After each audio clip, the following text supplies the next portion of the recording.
أعوذ بالله من الشيطان الرجيم بسم الله الرحمن الرحيم أقم الصلاة لدلوك الشمس إلى غسق الليل وقرآن الفجر إن قرآن الفجر كان مشهودا ومن الليل فتهجد به نافلة لك عسى أن يبعثك ربك مقاما محمودا۔ اور آپ نماز قائم کیجئے سورج کے ڈھلنے سے لے کر رات کے چھا جانے تک، اور فجر کی نماز کو بھی قائم کیجئے، یقیناً فجر کی نماز حاضری کا وقت ہے، اور رات کے کچھ حصے میں تہجد پڑھیے، یہ آپ کے لیے زائد چیز ہے۔ امید یہ ہے کہ آپ کا پروردگار آپ کو مقام محمود میں جگہ عطا فرمائے گا۔ دلوک الشمس کے معنی آتے ہیں سورج کا ڈھل جانا، مائل ہو جانا۔ اس کے معنی زوال کے بھی لیے ہیں، اور علماء نے اس کے معنی غروب شمس یعنی آفتاب کے ڈوبنے کی بھی بیان فرمائے ہیں۔ اکثر صحابہ اکرام کی اور تابعین کی رائے یہ ہے کہ اس سے مراد زوال شمس ہے، یعنی سورج کا ڈھل جانا۔ اور غسق اللیل کے معنی ہے رات کا ابتدائی حصہ، رات کی ابتدائی اندھیری یا رات کی انتہائی اندھیری۔ اللہ رب العزت نے اس آیت شریفہ میں نماز قائم کرنے کا حکم دیا، اور ساتھ ہی وقت بھی بیان فرمایا کہ نماز کو کب ادا کرنا ہے اور کس وقت سے کس وقت تک پڑھنا ہے، اس کے اوقات بیان کیے۔ تو اگر دلوک الشمس کے معنی زوال شمس کے لیے جائیں، جیسا کہ اکثر صحابہ اکرام اور مفسرین کی رائے ہے، تو اس اعتبار سے اس آیت شریفہ میں پانچوں نمازوں کا ذکر آ گیا، پانچوں نمازوں کے اوقات کا اس میں بیان ہے۔ یعنی حکم یہ ہے کہ آپ سورج کے ڈھلنے سے لے کر رات کے آ جانے تک، رات کی تاریکی، رات کے اندھیرے تک آپ نماز کو قائم کیجیے۔ تو سورج کے ڈھلنے سے لے کر ظہر کی نماز آ جاتی ہے، اس میں عصر بھی آتی ہے، مغرب بھی آئے گی، اور عشاء رات میں آ جاتی ہے۔ ابتدائی حصے کو بھی بولتے ہیں غسق اللیل، اور رات کا انتہائی حصہ جس میں انتہائی تاریکی چھا جاتی ہے اس کو بھی غسق اللیل بولتے ہیں۔ تو اس اعتبار سے اس میں مغرب اور عشاء بھی آ جاتی ہے، اور دلوک الشمس کے اندر ظہر اور عصر آتی ہے۔ اور آگے مستقل فجر کی نماز کے وقت کا ذکر فرمایا، اور فجر کی نماز کو بھی قائم کی تھی۔ تو علماء نے لکھا ہے کہ اس آیت شریفہ میں پانچوں نمازوں کے اوقات کا بیان ہو گیا ہے، اور خطاب ہے نبی پاک صلی اللہ علیہ وسلم کو، جس میں امت کو بھی سنانا مقصود ہے۔ اور حکم یہ کہ آپ پانچوں نمازیں قائم کیجئے، سورج کے ڈھلنے سے لے کر رات کے چھا جانے تک، اس کے اندھیرے تک، اور فجر کی نماز کو بھی قائم کیجئے۔ فجر کی نماز کو قرآن الفجر فرمایا۔ قرآن الفجر ذکر فرمانے کی وجہ یہ ہے کیونکہ فجر کی نماز کے اندر جو قرات ہوتی ہے وہ سب سے لمبی ہوتی ہے، اور نمازوں کے مقابلے میں قرات لمبی ہوتی ہے، اس لیے اس کو قرآن الفجر فرمایا۔ قرآن کے معنی پڑھنے کے آتے ہیں۔ ان قرآن الفجر کان مشہودا۔ دوسری چیز خاص طور سے یہاں پر ذکر فرمائی کہ فجر کا جو وقت ہے وہ حاضری کا وقت ہے۔ کیسی حاضری کا وقت ہے؟ تشہدہ الملائکۃ اللیل، تشہدہ ملائکۃ اللیل و ملائکۃ النہار۔ رات کے فرشتے بھی اس وقت موجود رہتے ہیں، دن کے فرشتے بھی موجود رہتے ہیں، فجر کے وقت بھی اور عصر کے وقت بھی۔ حدیث پاک کے اندر آتا ہے جب فجر کا وقت ہوتا ہے اس وقت دونوں فرشتے جمع ہو جاتے ہیں۔ اللہ نے رات کے فرشتے الگ بنائے ہیں اور دن کی فرشتوں کی ڈیوٹیاں الگ بنائی ہیں۔ جو رات کے فرشتے ہوتے ہیں وہ عصر کے وقت آ جاتے ہیں اور فجر کے وقت چلے جاتے ہیں، اور جو دن کے فرشتے ہیں وہ فجر کے وقت آتے ہیں اور عصر میں چلے جاتے ہیں۔ لیکن فجر اور عصر یہ دو وقت ایسے ہیں جن کے اندر رات اور دن کے فرشتوں کی آپس میں ملاقات ہوتی ہے، دونوں جمع ہو جاتے ہیں، اکٹھے ہو جاتے ہیں۔ تو قرآن کریم میں اللہ نے فرمایا کہ فجر کا جو وقت ہے وہ حاضری کا وقت ہے۔ اور کیسی حاضری ہے؟ حدیث شریف میں آتا ہے کہ یہ فرشتے، رات کے فرشتے فجر کی نماز کے بعد اللہ کے دربار میں پہنچتے ہیں تو اللہ تعالیٰ معلوم کرتے ہیں میرے بندے کو کس حال میں چھوڑ کر آئے ہو، میرے بندے کیا کر رہے تھے بتاؤ۔ حالانکہ اللہ تعالیٰ کو معلوم ہے سب کچھ، پھر اس کے باوجود بھی معلوم کرتے ہیں۔ تو فرشتے بتا دیتے ہیں کہ اے اللہ رب العزت، ہم جب گئے تھے جب بھی وہ نماز میں مشغول تھے، اور جب آئے ہیں تب بھی نماز میں مشغول تھے۔ نماز کی حالت میں ہم نے ان کو دیکھا تھا، اور نماز کی حالت میں ہی ہم ان کو چھوڑ کر آ رہے ہیں۔ تو روزانہ کی رپورٹ، روزانہ کی جو ہے خبر، وہ اللہ کے دربار میں پہنچاتے رہتے ہیں۔ تو یہاں اس کو ذکر فرما کر اس بات کی طرف تنبیہ کرنا مقصود ہے کہ فجر کا جو وقت ہے وہ حاضری کا وقت ہے، خاص طور سے فرشتوں کی حاضری، عام انسانوں کی نہیں، فرشتوں کی، جو فرشتے خاص اللہ کی مخلوق ہے، جو اللہ کے دربار میں جا کر تمہاری رپورٹ پیش کر رہے ہیں۔ تو وہ سونے کا وقت نہیں ہے، اس میں اپنی حاضری درج کراؤ، اللہ کے دربار میں اپنے آپ کو حاضر کرو، نیند کو قربان کر دو اور اللہ کے دربار میں پہنچ جاؤ، تاکہ فرشتے اللہ کے دربار میں کہہ سکے کہ ہاں فلاں بندہ نماز میں مشغول تھا۔ اور جب ہم نماز میں نہیں جائیں گے تو فرشتے گواہی ہمارے حق میں کیسے دے دیں گے؟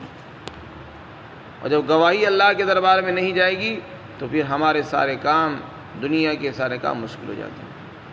جب اللہ خوش ہوتا ہے تو دنیا کے سارے کام آسان ہو جاتے ہیں، جب اللہ ناراض ہو جاتا ہے تو دنیا کے کام بھی ناراض مشکل ہو جاتے ہیں۔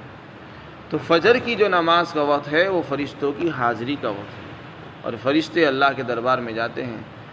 رات کے فرشتے بھی اس وقت موجود ہوتے ہیں، دن کے فرشتے بھی جمع رہتے ہیں، اس لیے فرمایا کہ اس وقت کو نیند میں مت گزارو، بلکہ اس وقت حاضر رہا کرو۔ وَمِنَ اللَّيْلِ فَتَهَجَّدْ بِهِ نَافِلَةً لَكَ۔ آگے ارشاد فرمایا رات کے کچھ حصے میں تہجد پڑھیے، یہ آپ کے لیے زائد چیز ہے۔ 5 وقت کی نمازیں تو فرض ہیں، آپ صلی اللہ علیہ وسلم کو تہجد کا بھی حکم دیا۔ تہجد کے معنی آتے ہیں، یہ وجود سے بنا ہے، جس کے معنی سونے کے آتے ہیں، اور تہجد کے معنی سو کر اٹھ کر بیدار ہو جانا، تکلف کے ساتھ اٹھنا، مشقت کے ساتھ اٹھنے کو تہجد بولتے ہیں۔ تو تہجد کو تہجد اسی لیے کہتے ہیں کیونکہ اس میں تکلیف ہوتی ہے، انسان اٹھتا ہے، بار ہوتا ہے، بوجھ ہوتا ہے، نفس کے لیے بڑا مشکل ہو جاتا ہے، اٹھنا، نیند کو قربان کرنا بڑا بھاری ہوتا ہے۔ تو اس وقت بھی آپ صلی اللہ علیہ وسلم کو حکم ہے کہ آپ رات کے کچھ حصے میں نماز قائم کرو، یہ تمہارے لیے زائد چیز ہے۔ نفل کے معنی زائد۔ آپ صلی اللہ علیہ وسلم کے بارے میں علماء نے لکھا ہے کہ آپ کے اوپر جیسے 5 نمازیں فرض تھی، اسی طرح تہجد کی نماز بھی آپ کے اوپر فرض تھی، اور آپ اس کو زندگی بھر پڑھا کرتے تھے، آپ نے پوری زندگی اس کا اہتمام فرمایا۔ وَمِنَ اللَّيْلِ فَتَهَجَّدْ بِهِ نَافِلَةً لَكَ، اور آپ رات کے حصے میں تہجد پڑھیے۔ تو تہجد تو در حقیقت وہی ہے جو سو کر اٹھ کر جو نماز پڑھی جاتی ہے، اس کو تہجد کہتے ہیں، رات کے آخری حصے میں۔ حدیث پاک کے اندر آتا ہے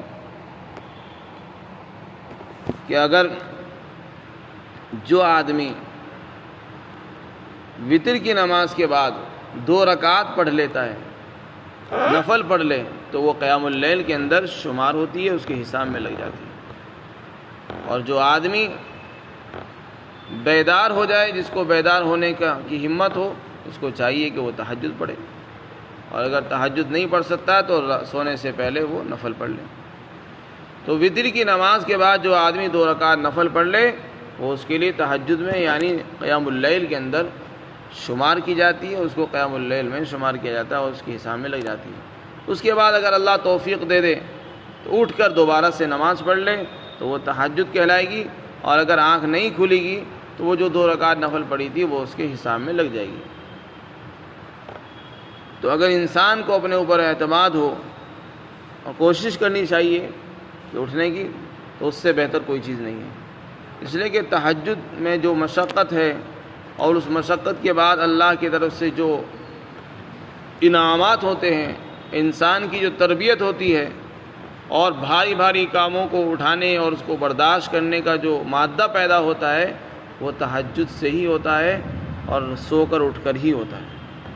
اس لیے کہ جب انسان نیند جیسی محبوب چیز کو قربان کرے گا تو اس کے لیے دنیا کی مصیبتیں، دنیا کی پریشانیاں کوئی چیز کوئی معنی نہیں رکھے گی جب وہ اپنی محبوب چیز کو قربان کر دے گا۔ اسی لیے خاص طور سے آپ کو حکم دیا گیا کہ آپ کے پاس جو ہم قرآن کریم نازل فرمانے والے ہیں وہ بہت بھاری کلام ہے، اس بھاری کلام کو اٹھانے کے لیے آپ کو مشقتیں اٹھانی پڑے گی، تو اس لیے آپ کو اس کا پابند بنایا گیا تاکہ آپ کے اندر بھاری چیزوں کو برداشت کرنے کی قوت پیدا ہو جائے۔ تہجد کی نماز کتنی ہے؟ علماء نے لکھا ہے کم سے کم 2 رکعت ہیں اور زیادہ سے زیادہ 12 رکعت ہیں۔ اللہ کے رسول صلی اللہ علیہ وسلم عام طور پر 8 رکعت تہجد پڑھا کرتے تھے، آپ کا یہ معمول تھا کہ 8 رکعت تہجد کی پڑھا کرتے تھے۔ تو اللہ تعالیٰ جس کو جتنی توفیق دے پڑھنا چاہیے، یہ پہلے لوگوں کا طریقہ ہے۔ اللہ کے رسول نے فرمایا تہجد کو لازم پکڑو، اس لیے کہ تم سے پہلے نیک لوگوں کا طریقہ رہا ہے۔ انبیاء کرام، پچھلے انبیاء کرام اور ان کی امت کے نیک لوگ تہجد کا اہتمام کیا کرتے تھے، تو یہ پہلے لوگوں کی عادت ہے۔ فَإِنَّهَا دَأْبُ الصَّالِحِينَ مِن قَبْلِكُمْ، تم سے پہلے لوگوں کا یہ طریقہ رہا ہے۔ اور سورہ مزمل کے اندر بھی اس کا بیان ہے، اور بھی بہت سی آیت میں اللہ نے فرمایا، متقین کی صفات بیان کرتے فرمایا وَكَانُوا قَلِيلًا مِّنَ اللَّيْلِ مَا يَهْجَعُونَ وَبِالْأَسْحَارِ هُمْ يَسْتَغْفِرُونَ، کہ وہ رات میں بہت کم سوتے تھے اور صبح سحر کے وقت میں استغفار کرتے تھے۔ ایک جگہ فرمایا تَتَجَافَى جُنُوبُهُمْ عَنِ الْمَضَاجِعِ يَدْعُونَ رَبَّهُمْ، کہ رات میں ان کے پہلو بستروں سے، خواب گاہوں سے الگ رہتے ہیں۔ ساری دنیا بستروں پر سوئی ہوئی ہے، گدوں پر، نرم نرم بستروں پر سوئی ہوئی ہے، لیکن جو اللہ کے نیک بندے ہوتے ہیں ان کے پہلو وہ بستروں سے الگ ہو جاتے ہیں اور وہ اپنے پروردگار کو پکارتے رہتے ہیں اور اللہ سے دعا کرتے ہیں۔ یدعون ربهم خوفا وطمعا ومما رزقناهم ينفقون، امید میں بھی اور ڈرتے ہوئے بھی۔ بعض صحابہ کرام نے سوال کیا یا رسول اللہ کون سی دعا زیادہ قبول ہوتی ہے؟ تو آپ نے فرمایا جو فرض نمازوں کے بعد کی جائے، اور اسی طرح وہ دعا جو رات کے آخری حصے کے درمیان کی جائے، رات کا جو پچھلا حصہ ہے یعنی تہجد کا جو وقت ہے اس پر جو دعا کی جاتی ہے وہ قبول ہوتی ہے۔ اور ایک حدیث میں آیا اللہ کے رسول نے فرمایا کہ انسان بندہ سب سے زیادہ قریب اللہ کے رات کے آخری حصے میں ہوتا ہے۔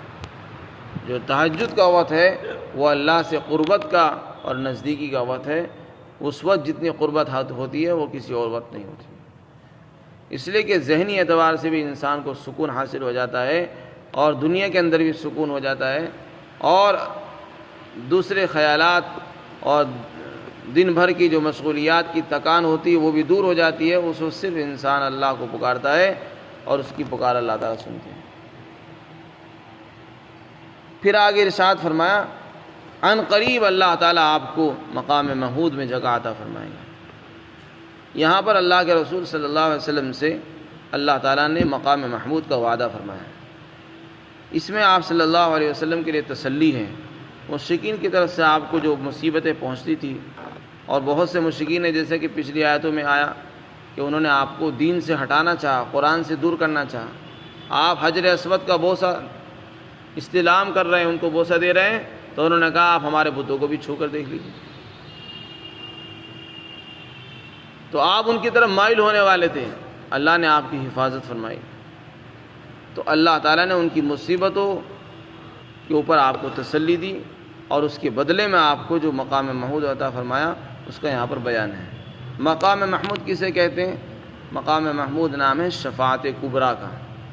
قیامت کے دن جب تمام انسان اولین اور آخرین، حضرت آدم علیہ السلام سے لے کر اور آخری انسان تک سب لوگ جمع ہوں گے، اور سب لوگ پریشان ہوں گے، بہت زیادہ بے چین ہوں گے، اور سورج بہت قریب و نزدیک ہوگا، اس کی گرمی کی وجہ سے لوگ پریشان ہو رہے ہوں گے، بلبلا رہے ہوں گے، تو لوگ ایک دوسرے سے کہیں گے کسی طرح جو ہے حساب کتاب شروع ہو جائے، اب جس کو جنت میں جانا ہو وہ جنت میں چلا جائے، جو اس کے لیے جو فیصلہ ہو وہ ہو جائے۔ حساب کتاب جلدی شروع ہونا چاہیے، لوگ اس کی خواہش کریں گے، اس لیے کہ وہاں لوگ پریشان ہو رہے ہوں گے، پسینے میں ڈوبے ہوئے ہوں گے اور تکلیفوں میں مبتلا ہوں گے۔ اس لیے ہر قوم، ہر امتی اپنے نبی کے پیچھے ہوں گے۔ تو لوگ سب سے پہلے حضرت آدم علیہ السلام کے پاس جائیں گے اور ان سے درخواست کریں گے کہ آپ اللہ سے سفارش فرمائیں تاکہ حساب جلدی شروع ہو جائے۔ وہ انکار کر دیں گے۔ پھر اس کے بعد حضرت نوح علیہ السلام کے بعد تشریف لائیں گے، ان سے درخواست کریں گے آپ اللہ کے دربار میں حاضر ہو کر سفارش فرمائیں تاکہ یہ حساب کتاب کا جو عمل ہے یہ جلد سے جلد شروع ہو جائے، تاکہ جو یہ مصیبت اس وقت ہمارے اوپر آئی ہوئی ہے اس مصیبت سے تو چھٹکارا مل جائے۔ وہ بھی انکار کر دیں گے۔ حضرت ابراہیم علیہ السلام کے پاس جائیں گے، ان سے بھی وہی درخواست کریں گے، وہ بھی منع کر دیں گے کہ نہیں، میری ہمت نہیں۔ حضرت موسیٰ علیہ السلام کے پاس جائیں گے، وہ بھی صاف انکار کر دیں گے۔ حضرت عیسیٰ علیہ السلام کے پاس جائیں گے، وہ بھی منع کر دیں گے۔ اخیر میں سید الاولین والآخرین امام الانبیاء والمرسلین کے پاس تشریف لائیں گے اور آپ سے سفارش کریں گے کہ آپ اللہ کے دربار میں حاضر ہو کر سفارش فرمائیں۔ چنانچہ آپ عرش کے قریب تشریف لے جائیں گے اور عرش کے نیچے آپ سجدے میں گر جائیں گے، اور پھر سجدے میں آپ کیا پڑھیں گے؟ حدیث پاک کے اندر آتا ہے اسی وقت اللہ تعالیٰ آپ کے دل میں آپ کے کچھ کلمات الہام فرمائیں گے جس میں آپ اللہ کی ایسی تعریف کریں گے جو کسی نے آج تک نہیں کی، اور ایسے کلمات اللہ تعالیٰ آپ کو الہام فرمائیں گے۔ اور پھر آپ کے اللہ تعالیٰ کی طرف سے اعلان ہوگا کہ یا محمد سر اٹھائیے، سل تعطا، مانگیے، سوال کیجیے، جو آپ سوال کریں گے آپ کا سوال پورا کیا جائے گا، اور سفارش کیجیے، آپ کی سفارش قبول ہوگی۔ چنانچہ پھر آپ سر اٹھائیں گے اور پھر اللہ کی طرف سفارش فرمائیں گے، اسی کا نام ہے شفاعت کبریٰ۔ چنانچہ آپ کی سفارش پر پھر حساب کتاب شروع ہوگا۔ اسی کو یہاں پر مقام محمود فرمایا ہے، اور اسی کی اذان کی دعا کے اندر ہم درخواست کرتے ہیں۔ تو یہ اللہ تعالیٰ نے یہ مقام عطا فرمایا، کسی اور کو نہیں ملا۔ یہ مقام ایسا مقام ہے کہ اس پر پچھلے تمام انبیاء رشک کریں گے اور سب تعریف کریں گے آپ کی۔ تمام اولین اور آخرین، تمام نیک لوگ اس پر فخر کریں گے اور رشک کریں گے، اور اللہ تعالیٰ نے یہ مقام صرف آپ کو عطا فرمایا، کسی اور کو یہ مقام نہیں ملا۔ اسی لیے اس کا نام ہے مقام محمود۔ اللہ تعالیٰ ہم سب کو عمل کی توفیق عطا فرمائے۔